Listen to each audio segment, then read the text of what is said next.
Okay, questions for Klay? We'll go Davide here in the fourth row.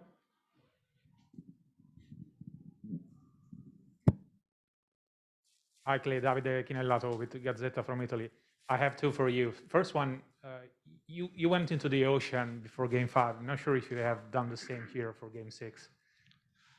I have not, but I know there's a lot of beautiful waters around these parts, so I'm not ruling it out, but it's probably a slim possibility. Obviously, it's about Game 6, Clay. This is Game 6. Are you planning something special, considering you can win a championship this time? I would like to have a big night and win the game, but, you know, it doesn't matter what any of us do individually. The main goal is just to win one game. So I don't want to put any extra pressure on myself to live up to my name. I just want to go out there and play free, trust my teammates, and I know great things will happen if I do those two things. On the right, Monty. Like when people think Game 6 Clay, they always go back to the OKC game. Are you aware of your history in Game 6s overall? I realize I'm on a really good streak right now of Game 6s, and I don't know how long that will last. Hopefully, obviously tomorrow, but it's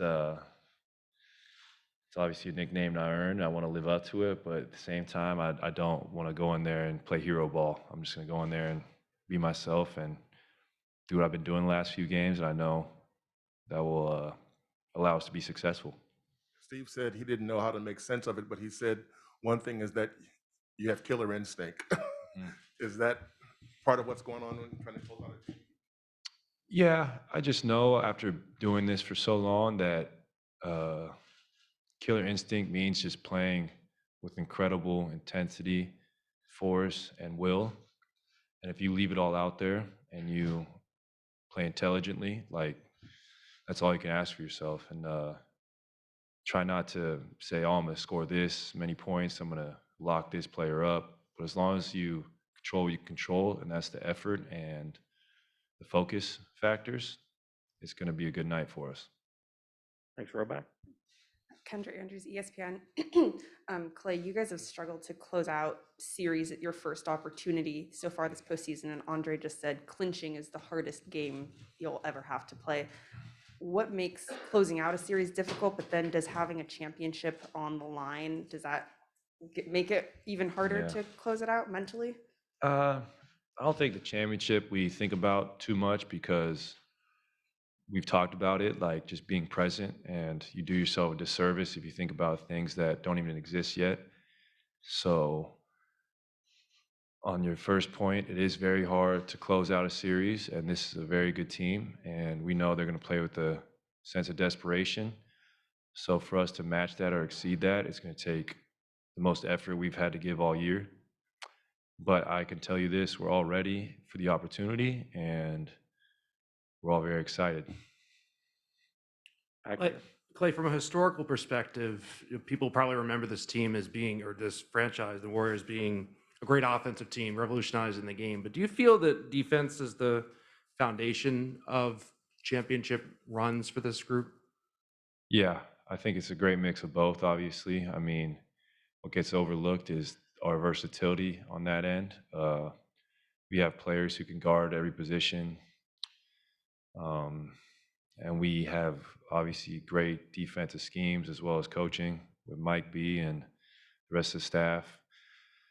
They got us watching a lot of film, knowing the players' tendencies. And then we just got guys who play with great heart. So mix all those together, you got a potent mix. Anthony? You've had a few like kind of those quick hand steals. I was actually just talking to Andre about it. They're almost Iguodala like steals. Do you feel like that's something as you're getting older, you're getting more confident or doing more often, trying more often? I think I've always had hands, so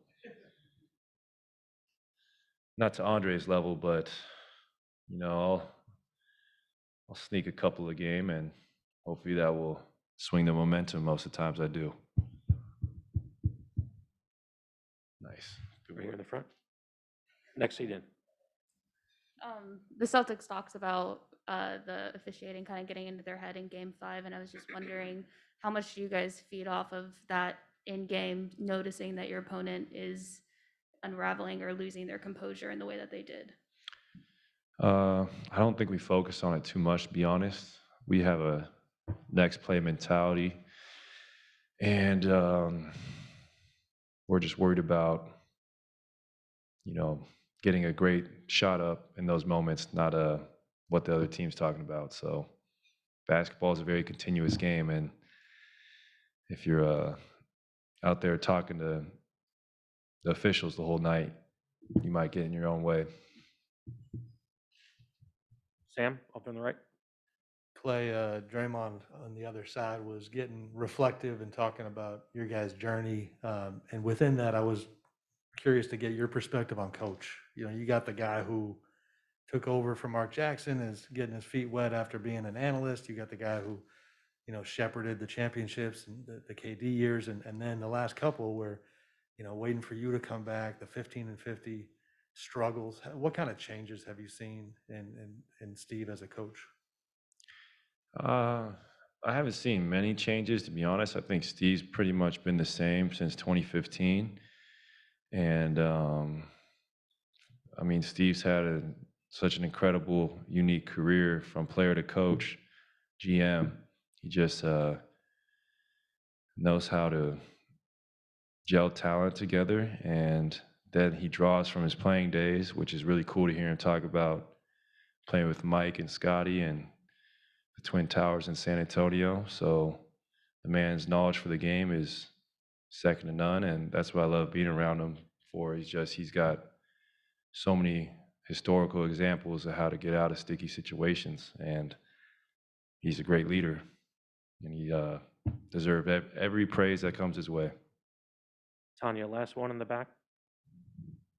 Clay, another thing that Draymond was talking about was he mentioned this scene where you and Steph and he were sitting together eating at some point, and Bob Myers came by and was like, you guys are still together, you're still sitting together. Just from a personal level, like, what is it about the personalities of the three of you that, you obviously mesh well together on the court, but you like being around each other? Well, I don't know about that. I owe Draymond some money at Domino's, so I don't really want to see him too many times. So that's funny. That happened like 2 days ago, and I was half asleep. But Draymond and Bob were chatting their hearts away for 6 hours on a plane ride. I was just trying to get some sleep. Good times. That's all. Thank you, Clay.